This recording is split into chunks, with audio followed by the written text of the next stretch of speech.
What's going on, everybody? Eric Lindquist at Stochastic here on the Odd Chopper channel, coming to you with a Friday edition of NBA Lindy's Leans Like Locks. Hit that like button, subscribe button, notification bell goes a long way for me on this video, goes a long way for you. That way you become apprised whenever great content is going live here at our little neck of the YouTube woods, such as content that swept the Atlanta game. Obviously, we had those three props. That was the big stand that I had there on Thursday. Ended up having some Isaiah Collier stands as well. We'll see. He has 4 points, 4 assists after his first rotation. But I'm coming to you exactly at 10 p.m. Eastern time, 7 p.m. Pacific time. So we're going to break down the 5 games that we got before you. I have 3 plays from it. I think there's some interesting edges we got there, but obviously always good to convert some massive value for you here on this program. If you appreciate that, hit the like button. Goes a long way. Goes a long way for me to be able to do a lot of good stuff, such as promo code second half. Oh, yeah.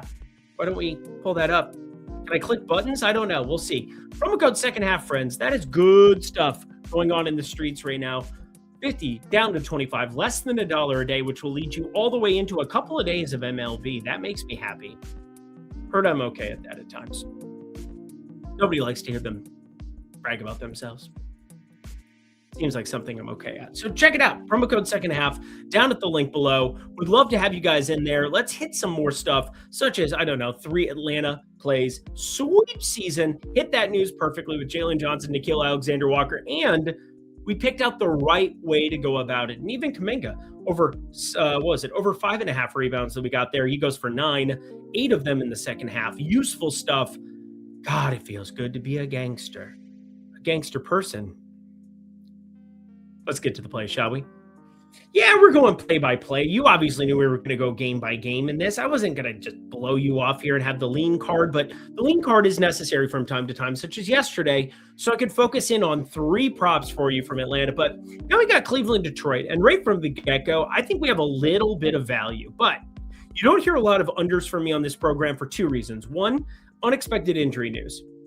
It really, really sucks this time of year, especially when I give you an under and all of a sudden, like 3 other guys are out, and out of the middle of nowhere, you have death, sadness, repentance, all of those things. But the other reason is that obviously only overs can benefit from random injury news. You get some pieces that you didn't expect in. It's not like there's a lot of Delano Banton. I know that's a very exotic type thing to cite, but Delano Banton, one of those guys who, when he was with Portland, he'd get called up and all of a sudden he would just start chucking. Now he's with Boston.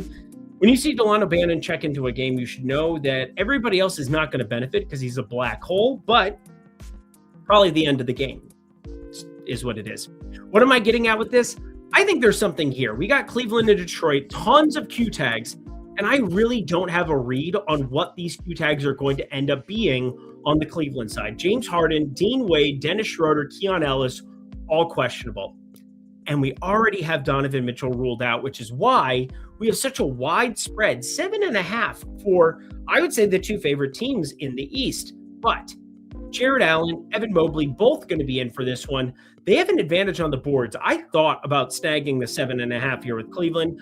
I wouldn't be shocked if that dipped down to 6.5, but it kind of falls into that category where if James Harden's out, who's going to create for those guys to be able to make open looks? Craig Porter Jr. is decent enough. We saw that work out okay to some extent last game, but I'm looking at Asar Thompson on the Detroit side as an under. We've got ourselves 9.5 points for him. The usage has not been there. And in fact, he hasn't hit double digits in 5 of his last 6. Not that I care about stuff like that, but it's who's been going nuts behind him. Karis LeVert, Ron Holland's really gone nuts, and Dennis Jenkins, Javonte Green. There are minutes for a lot of these other pieces. Plus, he's asked to do so much on the defensive end of the ball that he's really not needing to do anything offensively. So under 9.5, minus 128 against Cleveland. I know Cleveland brings a little bit of pace, but that's when Donovan Mitchell and James Harden are both out there. You're only getting 1 at best in this situation. More than happy to park it on that game and just focus on some unders. So Brooklyn, Boston, that's game number 2. And we've got a massive dog here. In fact, I didn't know what to make of Brooklyn here on the back-to-back. I doubt we get Michael Porter Jr. in, but the NBA is really cracking down on this tanking in such a weird way that maybe you have to just roll Michael Porter Jr. and the corpse of him out for 20 minutes, but I doubt it. You just had San Antonio hand them their buttholes on Thursday. It's a weird way of phrasing that, Eric. We could probably use our vernacular a little bit better than that. But I look at the Brooklyn side, and there's nothing all that appealing right now before that Michael Porter Jr. news comes out. We're going to get Nolan. We're going to get Claxton probably sitting. I think Traoric's going to look a little bit better. Igor's going to look a little bit better. Danny Wolf could look really good. And Day'Ron Sharp could be nuclear in the event that you get Claxton out of there. But nobody's playing massive minutes. They have enough healthy bodies. In fact, all 15 of their guys are off the injury report coming into today. Nobody got hurt tonight against San Antonio. So I don't know. Props perspective is going to have to be something we assess in the morning. Maybe we do another Lindy's live stream. Have you enjoyed Live with Lindy? If you have, let me know in the comment section below. Been trying to give Pick'em a little bit of a voice out in the world as well. And hey, people have asked me about a lot of other plays over there. More than happy to talk through any of your bets on that program. They need to no discrimination here, Squirrel. But Boston, there's no question. They are the favored son here. I hate that they just burned us against Denver. Jaylen Brown forgot how to play basketball in that second half. In fact, they were only up 1, and they were talking in the halftime show with Kendrick Perkins about, can Nikola Jokic even do anything with this hand and ankle and everything injury? And then he just goes berserk, puts up like 15 in that next window. And that is all she wrote. But Jaylen Brown completely forgot how to play basketball. I had 23 points through like 2.5 quarters and then didn't score another one. I needed 30. But Boston minus 16.5, just a lean. Not going to be playing that as of right now. On the Boston side, Jason Tatum, when will he come back from that Achilles tear? We will never know. But my guess is it's before the month of March is over. And I'll be a dad in April. That'll be fun. Those two are non sequiturs. They don't relate in any way, shape, or form. But just thought I'd share. New York taking on Milwaukee. And we have 3 plays on the game. I really like this one. In fact, the analysis for it is pretty quick. The New York Knicks, completely healthy. The Milwaukee Bucks, Giannis Antetokounmpo, he's going to be out. I guess Miles McBride's out. He's had that core muscle injury. He's going to be out for like the rest of the regular season, maybe come playoff time. He can give them a minute here, minute there, but they traded for Jose Alvarado. He's playing way more minutes than I expected to, 23, 24, 25, and in blowout run upwards of 30 minutes on this basketball team. Tyler Kolek looked pretty good. A lot of other teams might be smart to go snag him next year if they can.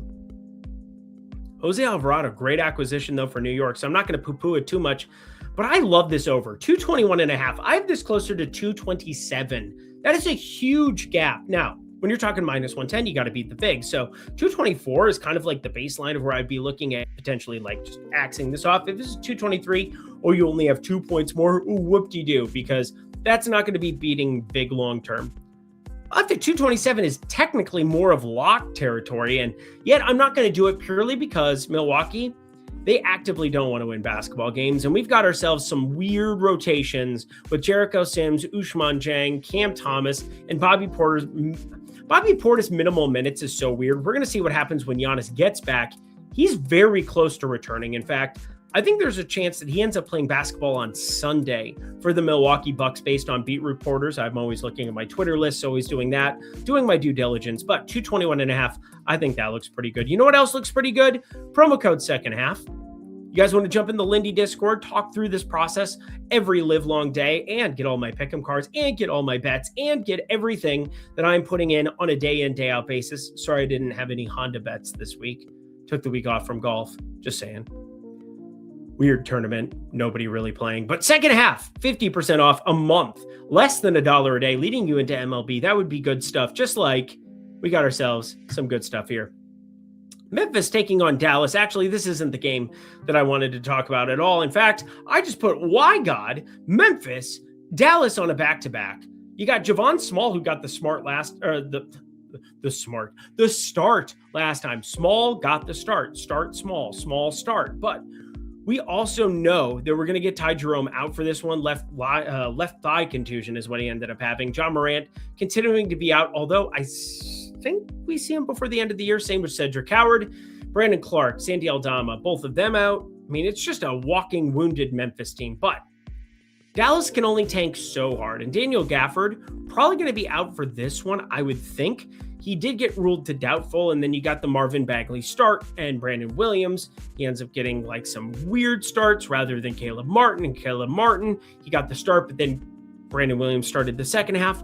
Tons of fuckery going on here. So we're going to just hit eject and move to the evening window where your third play awaits us. The Denver Nuggets taking on the Oklahoma City Thunder, and I love that we get SGA off the injury report here. I wanted so badly to be one of those smart kids who looks ahead, sees how many games are left, and says, you know what? Kate Cunningham might win the MVP by default. You got Jokic on one side, who has only one more game that he can miss, and OKC with SGA, who only has like 6 more games he can miss, but he's returning for this one, which kind of makes this a changed equation. I think it really allows for them to go to the exact lineup they want to combat Jokic. We've seen multiple times where Isaiah Hartenstein will play every one of his minutes as long as Jokic is on the other side. Now, you know who really killed the Boston Celtics the other night? Jonas Valanciunas. But it's not like there's anybody on the interior on the Boston side that can punish them for having him out on the floor. And Isaiah Hartenstein, he's okay enough offensively. He can, create some assists. He can, do some of the dirty work. Sets a lot of those high pick and rolls. Can't shoot whatsoever. So there's that. But doesn't need to when he's as good defensively as what he is. Jokic will still get after a guy like Hartenstein, but I love 8.5 rebounds here.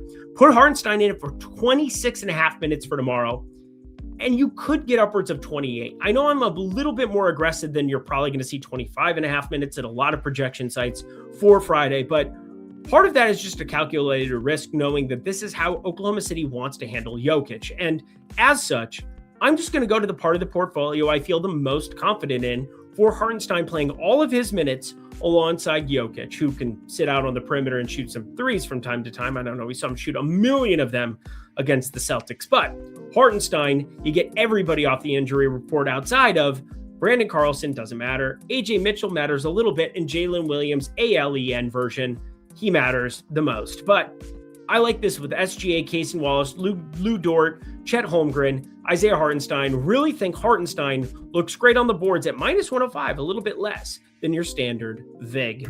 Alrighty, y'all, one more time for the people in the back. Promo code second half, 50% off a month. Click it, a ticket. Let's say, see about fast and trunk rattling. Again, little people in the backseat. Outcast? Whatever, I'm done. And that does it for another week of NBA Lindy's Leans, Likes, and Locks. Head to the comment section below. Let me know if you love the intro video. I love the intro video. Do you love the intro video? That would be really, really lovely if you did. And you know what? I got something else cool that we can do at the very end. Do you want to do that? I'd love to do that because I'm getting better at the production thing. I wanted to improve for you. I want to get better, and I want to get better. I'm always working hard, just like I'm working hard for you, making all of that Atlanta money here on Thursday. Let's do the same thing Friday. These 3 props, along with a bunch of other stuff coming your way in the Pick'em and in the Premium Discord. Let's get to it. Until next time, friends, I'm Eric Lindquist. Best of luck in the NBA streets on Friday. I think I hit the ad. Nope, I didn't.